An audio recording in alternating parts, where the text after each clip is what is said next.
2024 election ya yekoye abubu NPP ene hwemo nsem omokeka hwensem a NPP fo ankasaka efa mo party ho ekafa omo leadership ho ene ne ensem mo free say eje nokre a mo free say yenka nokre nkyere ye ho na party ni nsangira ne na so no sansem na mo hu ne say ye nokre ne no ye ka kyere mo na mo wa ban mu ba na mo free say sebe sagana for jimio senso se mo free say sebe mu de mo kwa na mo hu de ye enti ye ne wo ache ne ye ka kyere mo an de ne nye de ne mo hu ne say nokre no na wo ho dada mo nim dada na minim de enti afa na mo hu no 2024 election as you say ama NPP I say sebi parties for be sebi as a party a party that just about 10 months ago just about 11 months ago muna na mo wabamu and na the state of NPP so NPP nia jaw pride no throw away your ego and sit down and assess the situation and say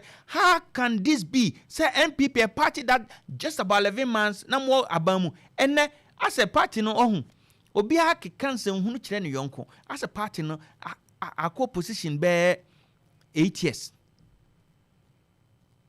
person no create sit down and assess the party ne be say eyeden na mabeduru sabre eyeden there sign ya wo mu kra ne say this 2028 election that animo no that flag bearer race no afedi amamo sem ho a now ya benya adutwum krofo ya ba benya Kobra Japan krofo ya ba benya Canada Japan krofo ya ba benya Dr. Mahmoud Bomian krofo na asem maka se kunya to ofia se de musika safa mo ho di mo ho atem no enti ana nya mani se moto aba no wi nipa na wo kasa di na tem eye ne fi poto no na wi awasa de na ba ba kire se oye kama pa enti ento aba ma no sabi ya jimi wo hu ya huru ya nim kosoro. This is what is happening in NPP and you have to be very careful. Mr. Just 2024 election no abubu NPP man now hwe fie omutugu omho Canadian Japan crofo efie omutugu ba omia ho hwe bomia crofo efie omutugu Canadian Japan woni omo maka ho enko ba bia o just about 11 months ago na mo aba mo eti ede enko a na asaya am ya bedu this level Edian kwa na asa ya nunti no munyama timi ahwagu se muntimi nhihye eden Kofi nie nukure nie commander nie ento NPP ne sit back ayam ntase na munjintum enema nkoyie na mo pese mo ye ne ye dia enya efi enya atemdidie ene de ekoso no emfa mo nko babia Kofi nie few months ago a party ano was say ope 3 consecutive terms so was breaking the 8 the usual ayina party be about at least 2 terms and NPP caso bet me break 8 no 3 consecutive terms obisa say I didn't think possible even at this worst state you find the party ano so wo kwa winning 3 consecutive terms wadi 2016 wadi 2020 or kwa kodi 2024 eye den na afede that is the state ya party ni wo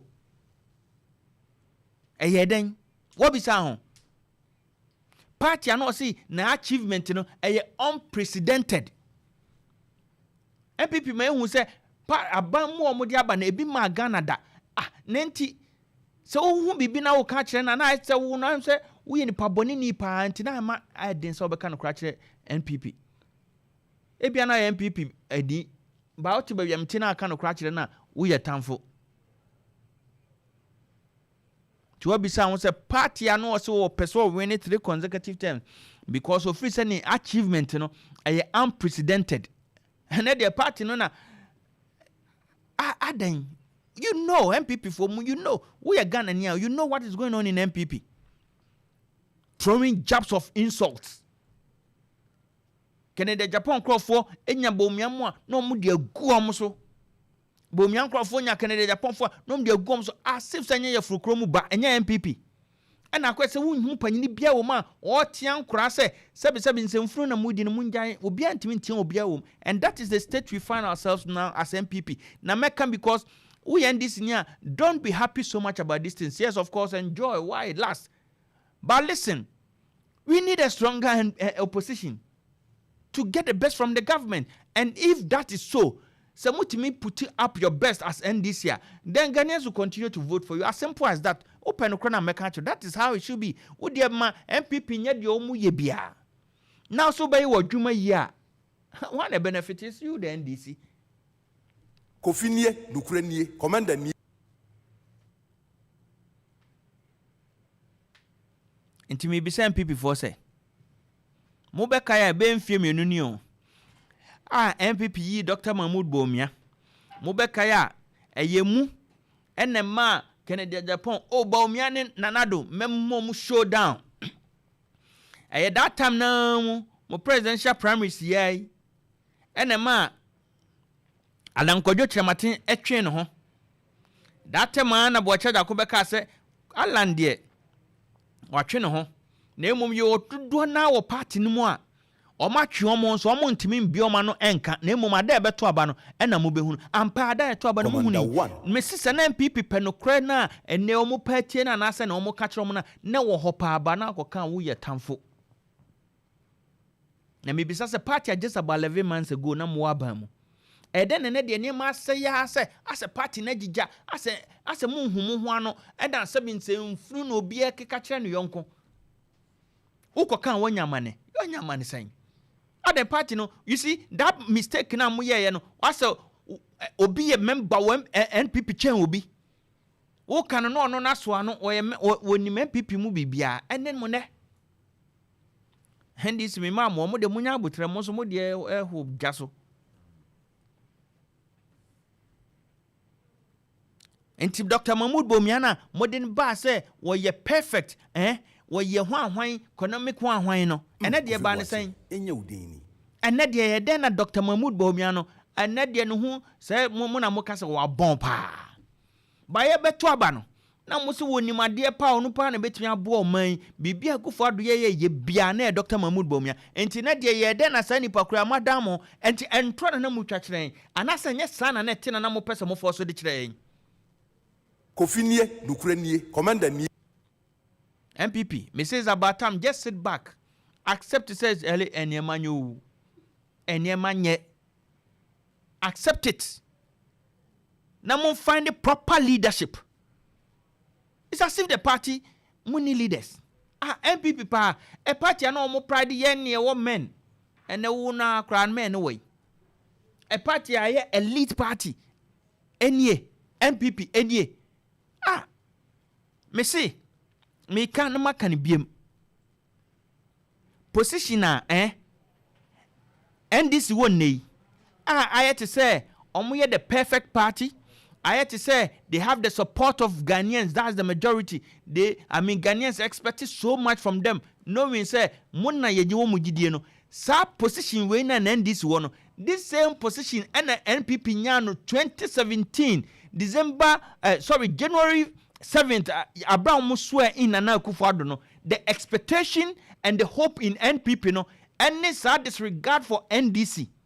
And when I turn in day. And then a party na Ghana for womu jidie. 2016 ye to abano. Jidie ni ye dia Ghana for the to abama NPP no.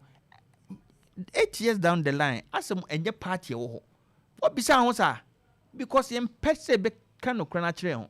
Enye kura yen kase ye na wo fase na kura tu na wo so mmia na wo se ade na ati na wo nso na wakora na ese ade ati na yen hwenye ma na ye wo de wo fanso ye ni da mu mienu asemba ofate na ne na ofase na atwa ene MPP ne de na Dr. Mahmoud Bawumia na mo so wo ye ade no eye bibia na de Bawumia nya ade then a party na mo say ne achievement ye unprecedented no and the Ghana for it me aka say pu come say sanam kana pu twa party na opet 3 times in any party na say elite one when we have them and na adru atem didie no adru personal attack no personal attacks all over Ukan people asema yes ye wutayen wait MPP Kofi nie, nukure nie, commander nie.